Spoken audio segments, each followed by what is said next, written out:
பண்ணோம் அப்படின்னு சொல்லி கேட்டோம் அப்படின்னா கிட்டத்தட்ட எக்ஸாக்டாக ஒரு 10 நாள் கழிச்சு பார்த்தோம் அப்படின்னா இந்த பகல்காம் சம்பவம் இருக்கு இல்லையா, அதுக்கு இந்தியா பழிக்கு பழி வாங்கியிருக்காங்க அப்படின்னே சொல்லலாம். ஸோ ஒன்றும் இல்லை 2 இல்லை, பாகிஸ்தானில் வந்துட்டு தீவிரவாதிகள் அது மட்டும் இல்லாமல் இந்தியாவுக்கு எதிராக வந்துட்டு திட்டம் தீட்டக்கூடியவர்கள் இருப்பாங்க அப்படின்னு சொல்லி எக்ஸ்பெக்ட் பண்ணக்கூடிய 9 இடத்துல வந்துட்டு பார்த்தோம் அப்படின்னா நேற்று நைட்டு, அதுவும் மிட் நைட்டில் வந்துட்டு இந்தியா யாருமே எக்ஸ்பெக்ட் பண்ணாத விதத்தில் அதிரடியான தாக்குதல் அப்படின்றத நடத்தியிருக்காங்க அப்படின்னே சொல்லலாம். ஸோ இந்த தாக்குதலுடைய வீரியம் அப்படின்றத வந்துட்டு பார்த்தோம் அப்படின்னா பாகிஸ்தான் இருக்கு இல்லையா, அதை நிலக்கொலையை வச்சிருக்கு அப்படின்னு தான் சொல்லலாம். ஸோ பாகிஸ்தான் மட்டும் இல்லாமல் பார்த்தோம் அப்படின்னா பல நாடுகள் இன்க்ளூடிங் இந்தியாவிலே ஒரு சிலர் என்ன சொல்லிட்டு இருந்தாங்க அப்படின்னா, இல்லப்பா இவங்க வந்துட்டு சும்மா வாயில தான் பேசிக்கிட்டு இருப்பாங்க, ஆக்ஷன்லாம் பெருசா எடுக்க மாட்டாங்க அப்படின்னு சொல்லும்போது பார்த்தோம் அப்படின்னா ஆக்ஷன் எடுக்கிறது அப்படின்றது வந்துட்டு பெரிய மேட்ரு கிடையாது. பட் நம்ம ஆக்ஷன் எடுக்கிறோம் அப்படின்னா அதுக்கு அகைன்ஸ்டா பாகிஸ்தானும் ஒரு ஆக்ஷன் எடுப்பாங்க. அந்த ஆக்ஷன்னால நமக்கு அதிக அளவிலான இழப்புகள் ஏற்பட்டக்கூடாது அப்படின்னு சொல்லிட்டு அந்த முன்னெச்சரிக்கை நடவடிக்கைகள் எல்லாத்தையுமே பண்ணி வச்சுட்டு இன்கேஸ் நம்ம அட்டாக் பண்ணதுக்கு அப்புறம் பாகிஸ்தான் திருப்பி அட்டாக் பண்ணாலும் அதை முறியடிக்கிறதுக்கான எல்லா வேலைகளையும் பார்த்துட்டு பார்த்தோம் அப்படின்னா இந்தியா தெளிவாக வந்துட்டு அட்டாக்ஸ் பண்ணியிருக்காங்க அப்படின்னே சொல்லலாம். அது மட்டும் இல்லாமல் பார்த்தோம் அப்படின்னா இந்த அட்டாக்ல ஹைலைட்டே வந்துட்டு இந்த அட்டாக்கு வைக்கப்பட்ட பேரு அப்படின்னு தான் சொன்னோம். ஸோ ஆப்ரேஷன் சிந்தூர் அப்படின்னு சொல்லிட்டு வச்சிருக்காங்க. இதுக்குள்ளேயே வந்துட்டு பார்த்தோம் அப்படின்னா ஆழமான பொருள் இருக்கு அப்படின்னே சொல்லலாம். ஏன்னா பகல்காமுக்கு வந்துட்டு நம்ம ஹனிமூன் போன ஜோடி இருக்காங்க இல்லையா, அதுவும் இந்திய ராணுவத்தில் இருக்கக்கூடிய ஒரு கமாண்டரே பார்த்தோம் அப்படின்னா கொண்டிருந்தாங்க. ஸோ அவங்களுக்கு வந்துட்டு அப்போதான் புதுசாக திருமணம் அப்படின்றது ஆயிருந்துச்சு அப்படின்னே சொல்லலாம். பலருமே வந்துட்டு பகல்காமுக்கு ஹனிமூனா அவங்க ஹஸ்பண்ட்ஸோட வந்திருந்த வேலையில இருந்தா பெண்களை விட்டுட்டு ஆண்களை மட்டும் தீவிரவாதிகள் பயங்கரவாதிகள் கொலை பண்ணியிருந்தாங்க அப்படின்னே சொல்லலாம். ஸோ சிந்தூர் அப்படின்றது வந்துட்டு என்ன அப்படின்னு பார்த்தோம்னா இந்த கல்யாணம் ஆனதுக்கு அப்புறமா நெத்தியில இல்லைன்னா பெண்கள் வந்துட்டு இந்த பகெட்ல வைப்பாங்க இல்லையா, அந்த திண்ணூர் எடுத்து வைப்பாங்க இல்லையா, அதனுடைய பொருள் அப்படின்றது தான் சிந்தூர் அப்படின்றத குறிக்குது. ஸோ அப்படி வந்துட்டு தன்னுடைய குங்குமத்தை இழந்த பெண்களுக்காக அப்படின்ற பொருள் படக்கூடிய மீனிங்ல பார்த்தோம் அப்படின்னா தன்னுடைய கணவனை இழந்துட்டு நிர்கதியா நிற்கக்கூடிய பெண்களுக்காக இந்த ஆப்ரேஷனை பண்றோம் அப்படின்ற மீனிங்ல ஆப்ரேஷன் சிந்தூர் அப்படின்னு சொல்லி பேர் வச்சதோட மட்டும் இல்லாமல் எக்கச்சக்கமான அட்டாக்ஸ் அப்படின்றத பண்ணியிருக்காங்க அப்படின்னு தான் சொல்லணும். அதுலேயும் குறிப்பாக சொல்லணும் அப்படின்னா முதிர்ச்சி, கோட்லி, ஷியால்கோட், பிம்பூர், பகவல்பூர் அப்படின்னு சொல்லிட்டு ரொம்ப முக்கியமான இடங்கள்ல இந்தியா அட்டாக் பண்ணியிருக்கு அப்படின்னு தான் சொல்லணும். ஸோ இது வரைக்கும் நடந்த அட்டாக்ஸ்லேயே இது ரொம்ப வலிமையான ஒரு அட்டாக் அப்படின்னு சொல்லி பார்க்கப்படுது. ஸோ பாகிஸ்தானில் வந்துட்டு பார்த்தோம் அப்படின்னா லாகூர் இருக்கு இல்லையா, லாகூர் மாதிரியான இடங்கள்ல எமர்ஜென்சி அப்படின்றதே அறிவிக்கப்பட்டிருக்கு. ஏன்னா இது வந்துட்டு உலக நாடுகளுக்கும் ஒரு பதற்றம் அப்படின்றத ஏற்படுத்தியிருக்கு. பாகிஸ்தானை பொறுத்த வரைக்கும் வந்துட்டு பார்த்தோம் அப்படின்னா சும்மா இருந்த இந்தியாவை சொரிஞ்சதே அவங்க தான். ஸோ அதுக்கான பதிலடியாக தான் வந்துட்டு இந்தியா இப்போ அட்டாக்ஸ் அப்படின்றத பண்ணியிருக்காங்க. பட் பாகிஸ்தான் வந்துட்டு பார்த்தோம் அப்படின்னா நம்ம என்னமோ வீட்டுக்குன்னு போயிட்டு அவங்க அட்டாக் பண்ண மாதிரி நாங்கள் இதுக்கு திருப்பி பதிலடி கொடுப்போம் அப்படின்னு சொல்லிட்டு அறிக்கையெல்லாம் வெளியிட்டு இருக்காங்க அப்படின்னு தான் சொல்லணும்.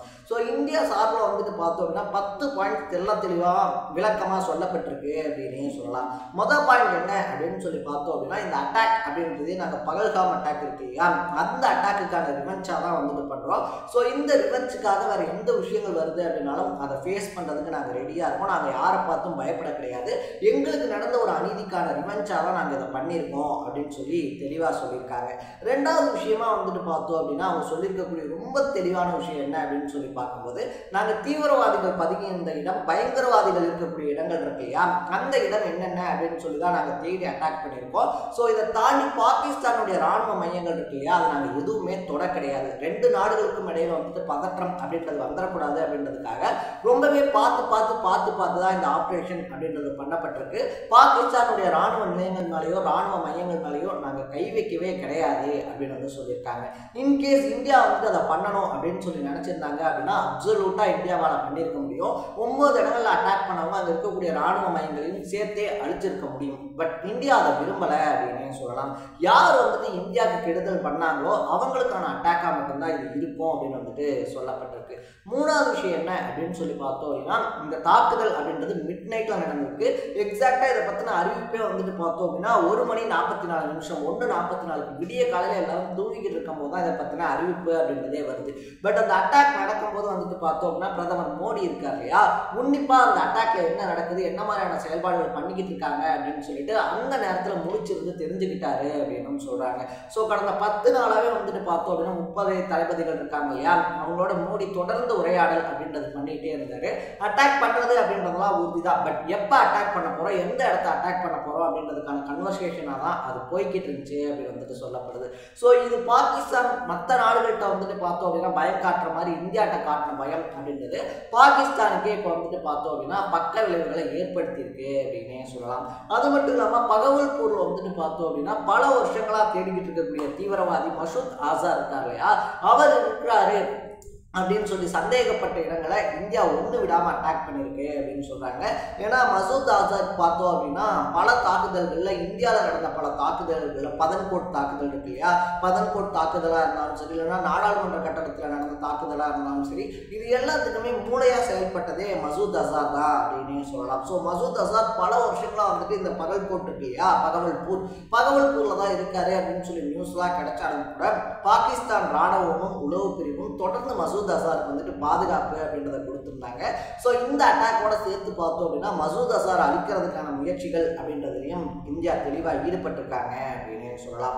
ஸோ 1:44 இந்திய பாதுகாப்பு அமைச்சகம் இருக்காங்க இல்லையா, அவங்க வெளியிட்டிருக்கக்கூடிய அறிவிக்கையின்படி பார்த்தோம் அப்படின்னா நம்ம முன்னாடியே சொன்ன மாதிரி பகல்காம் அட்டாக்குக்கான ரிவென்ஸாக நாங்கள் இதை பண்ணியிருக்கோம். இதை பற்றின மேலும் அப்டேட்ஸ் இருக்கு இல்லையா, நாங்கள் என்ன பண்ணோம், எங்களுடைய நோக்கம் அப்படின்றது என்னவா இருந்துச்சு, அதை தாண்டி இந்த தாக்குதல்கள் நடந்த உயிரிழப்புகள் என்ன அப்படின்றத பற்றி விரிவான விளக்கம் அப்படின்றத நாங்கள் இன்னைக்கு தெரிவிக்கிறோம் அப்படின்னு சொல்லியிருக்காங்க. ஸோ 1:44 ஷார்ட்டான ஒரு அப்டேட் அப்படின்றத கொடுத்தவங்க இன்னைக்கு நாங்கள் முழுசாக வந்துட்டு எங்களுடைய விளக்கம் அப்படின்றத சொல்கிறோம் அப்படின்னு வந்துட்டு சொல்லியிருக்காங்க. ஸோ எது எப்படியோ பகல்காம் அட்டாக்கு இந்த மாதிரியான ஒரு இவெண்ட் அப்படின்றது தான் ஒவ்வொரு இந்தியனுமே எக்ஸ்பெக்ட் பண்ண ஒரு விஷயம் அப்படின்னு தான் சொல்லணும். இந்தியா மேலே கை வச்சா இந்தியா அதை பார்த்துக்கிட்டு சும்மா இருக்காது, அதுக்கான பதிலடி அப்படின்றத கொடுப்பாங்க அப்படின்னு சொல்லி பாகிஸ்தானுக்கு சொல்லியிருக்கிறது மூலயமா பார்த்தோம் அப்படின்னா மறுபடியும் ஒரு டைம் உலக அரங்கில் இந்தியா எவ்வளோ வலிமை மிக்க நாடு அப்படின்றத ப்ரூஃப் பண்ணியிருக்காங்க அப்படின்னே சொல்லலாம். ஸோ நீங்கள் இந்த விஷயத்தை பற்றி என்ன நினைக்கிறீங்க அப்படின்றத கமெண்ட்ல போட்டு இதே மாதிரி அப்பப்போ அப்டேட்டாக போயிட்டு இருக்கக்கூடிய விஷயங்கள், அது கரண்ட் அஃபேர்ஸாக இருந்தாலும் சரி, பாலிடிக்ஸாக இருந்தாலும் சரி, ஸ்போர்ட்ஸாக இருந்தாலும் சரி, அப்பப்போ அப்டேட்டாக போயிட்டு இருக்கக்கூடிய விஷயங்கள் இருக்கு இல்லையா, அதை நீங்கள் தொடர்ந்து தெரிஞ்சுக்கணும் அப்படின்னு ஆசைப்பட்டீங்கன்னா மறக்காம சேனலை ஃபாலோ சப்ஸ்கிரைப் பண்ணிக்கோங்க. நாளைக்கு இதே மாதிரி இன்னொரு இன்ட்ரெஸ்டிங்கான வீடியோவோட சந்திக்கலாம். தர பை பை.